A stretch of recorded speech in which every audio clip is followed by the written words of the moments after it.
démocratique du Congo pour la restauration de la paix et de l'autorité de l'État dans cette partie du territoire national. Monsieur le Président, c'est au moment où toutes les initiatives et actions que je viens d'exposer sont en cours et commencent à porter leurs fruits que les autorités rwandaises ont ressuscité le mouvement terroriste du 23 mars, le M23 en sigle, défait en 2013 pourtant par nos forces armées, avec l'appui des troupes internationales de la MONUSCO, pour agresser la République démocratique du Congo et bloquer le processus de paix de Nairobi, dans le but inavoué de poursuivre les pillages des ressources naturelles de la République démocratique du Congo et de placer sous l'impérium rwandais une partie de son territoire national, le Nord Kivu en l'occurrence. C'est ici le lieu, une fois de plus, de dissiper toute équivoque et de porter un démenti cinglant aux allégations fallacieuses des dirigeants rwandais qui invoquent à qui veulent les entendre, d'une part, la prétendue collaboration entre officiers de l'armée congolaise et les commandants des forces démocratiques pour la libération du Rwanda, les FDLR, alors que j'ai changé le leadership de l'armée depuis plusieurs mois, et d'autre part, le discours de la haine tribale contre les populations dites rwandophones qui seraient persécutées ou, pis encore, menacées de génocide en République démocratique du Congo, et cela pour justifier leurs crimes dans mon pays et obtenir la mansuétude de certains pays. À cet égard, je recommande à toute personne qui en aurait encore le doute de lire les groupes d'experts, le rapport des groupes d'experts de l'ONU sur la situation sécuritaire à l'est de la République démocratique du Congo, rapport de septembre 2022, distribué par le Conseil de sécurité, et celui lui déposé en janvier dernier pour se rendre à l'évidence de la présence des forces de défense du Rwanda, les RDF, au Nord Kivu et de leur soutien au M23. Quant au discours de haine contre nos compatriotes tutsis congolais, mon gouvernement reste ferme contre tout individu ou groupe d'individus qui tiendrait un tel discours et réitère sa demande à toute personne, organisation ou partenaire extérieur de le dénoncer. La justice congolaise appliquera dans toute sa rigueur les lois de la République aux auteurs de propos d'incitation à la haine tribale ou ethnique.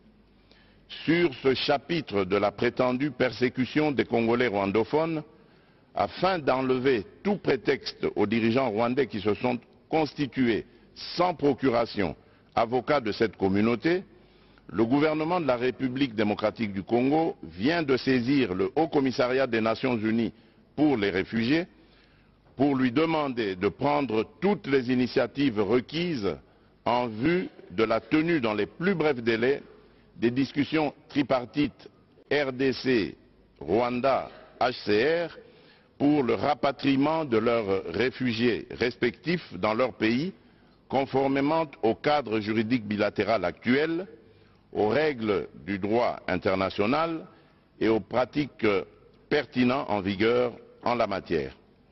Mon pays attend impatiemment ces discussions auxquelles seront associés du côté congolais les notabilités coutumières des communautés concernées afin de régler définitivement les problèmes soulevés et de réaliser une réconciliation vraie et durable entre ces communautés.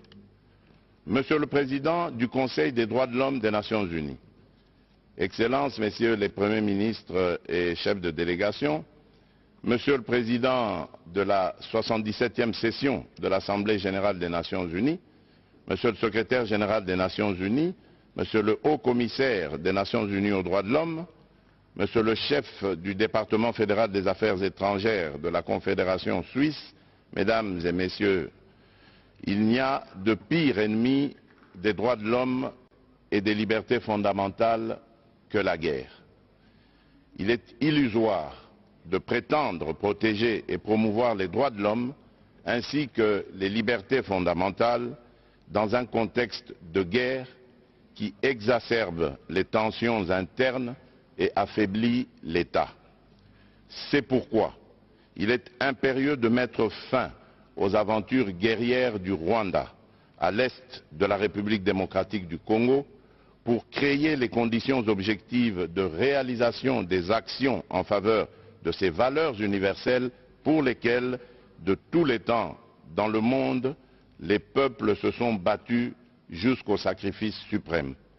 On ne peut pas prétendre défendre l'exercice des droits de l'homme et des libertés fondamentales en République démocratique du Congo tout en laissant progresser l'agression de ce pays par le Rwanda et les massacres de ses populations par des groupes armés terroristes. Il est temps que la communauté internationale, en particulier les Nations Unies, sanctionne les auteurs des crimes et des violations du droit international en République démocratique du Congo et les contraigne davantage à exécuter le plan de paix issu des processus de Nairobi et de Luanda, plan avalisé aussi bien par l'Union africaine que le Conseil de sécurité de l'ONU.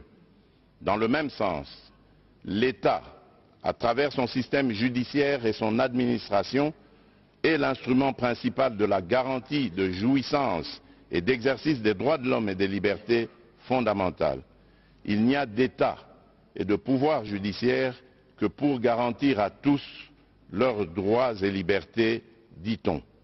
C'est pourquoi la République démocratique du Congo attend de ses partenaires bilatéraux et multilatéraux l'appui à ses efforts afin de restaurer l'autorité de l'État sur l'ensemble de son territoire national et réformer profondément son appareil judiciaire, tant dans ses structures qu'en ce qui concerne ses animateurs.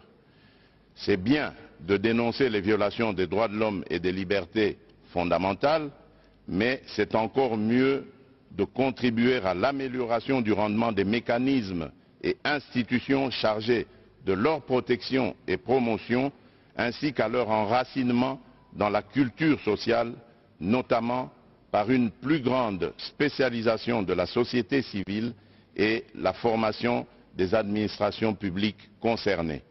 Je vous remercie.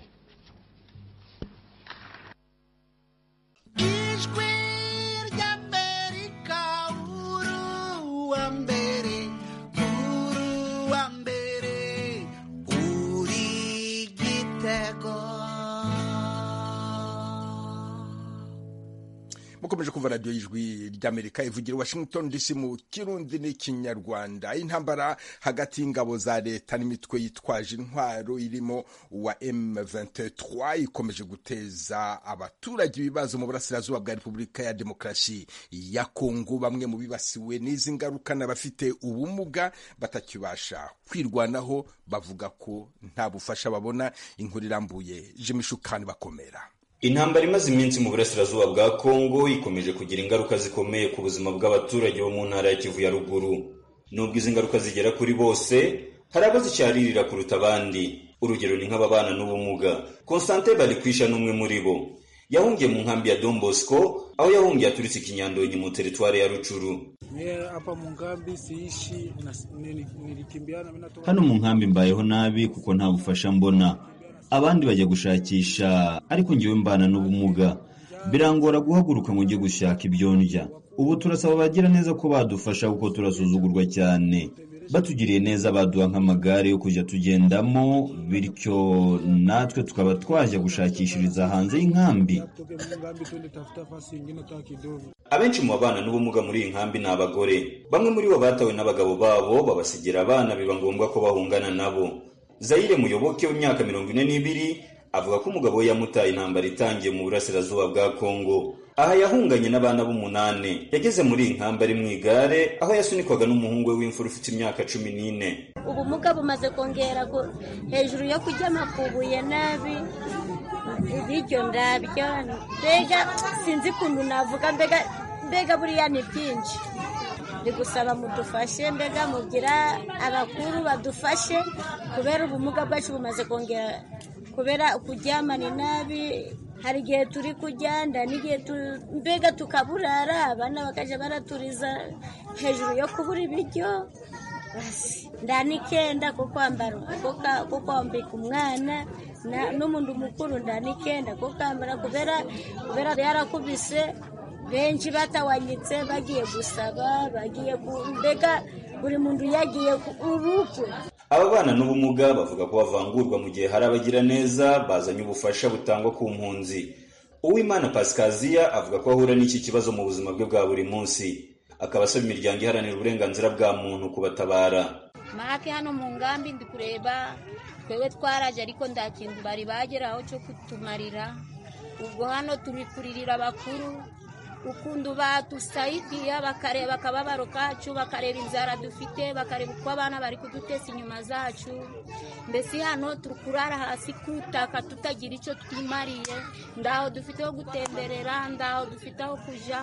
Mbese ni imbabazi turi kubasaba barebe ukundu ko babikora. Undi uvuga ko ahura n'iki kibazo cy'ivangura rishingiye ku bumuga bwe ni Jeanne Kayindo uri muri quartier ya Mabanga iri muri komine ya Karisimbi hano mu mujyi wa Goma. Uyu nawe avuga ko kuva intambara yatangira ibibazo byamubanye urusobe. Walemavu wanazarauliwa sana, tunalala saa vile nyama, tunakosa fasi. Aba bana n'ubumuga turasuzugurwa cyane, turyama nabi kandi nta biryo tubona, mbese tubayeho nabi pe. Niyo tugerageje gushaka akazi batwirukaho bavuga ko ntacyo dushoboye. Cyane hano mu mujyi wa Goma kuva intambara yatangira ibintu byarahindutse cyane. Ubu ababona akazi n'abafite imbaraga. Mbere twari dutunzwe no gusabiriza kuko ibihe byari bimeze neza. Njyewe ubwanjye navuga hano mu rugo nkajya no mu zindi quartier nataha abana bakarya, ariko ubu kuva intambara yatangira ibintu byarazambye cyane. Turatinya kujya gusabiriza kuko turatinya ko bashobora no kutugongera mu muhanda. Gari na zinezi tugonga jua kwenda kulomba lomba. Jason Kabera Sadiki nawe abana n'ubumuga akuriye ishyirahamwe ry'ababana n'ubumuga rizwi nka Association des personnes vivant avec handicap physique et mental mu ntara ya Kivu ya ruguru. Kuri we leta yagakwiye kubaka ikigo cyihariye cyo gushyiramo impunzi zifite ikibazo cy'ubumuga. Cyane ku bantu babana n'ubumuga usanga yindi bakunze kwita ngo abaminimize bagahezwa agaciro gake.